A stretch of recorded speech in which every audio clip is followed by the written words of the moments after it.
સુરતના અમરોલી વિસ્તારમાં આવેલ અમરોલી ક્રોસ રોડ પાસે ટ્યુશન ક્લાસથી પોતાના ઘરે જતી 14 વર્ષની વિદ્યાર્થિનીનો એક ઈસમ દ્વારા પીછો કરવામાં આવ્યો।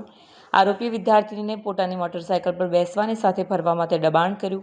વિદ્યાર્થિનીએ ના પાડી હોવા છતાં આરોપી સતત તેની પાછળ લાગી સતામણી કરતો રહ્યો। આ બનાવ અંગે વિદ્યાર્થિનીના પરિવારે અમરોલી પોલીસ સ્ટેશનમાં ફરિયાદ નોંધાવી। ફરિયાદના આધારે અમરોલી પોલીસે ભારતીય ન્યાય સંહિતા 2023ની કલમ 78(1) તથા પોક્સો એક્ટની કલમ 11 અને 12 હેઠળ ગુનો નોંધ્યો હતો। ઉચ્ચ અધિકારીઓના માર્ગદર્શન હેઠળ અમરોલી પોલીસ દ્વારા આરોપીની શોધખોળ હાથ ધરવામાં આવી હતી।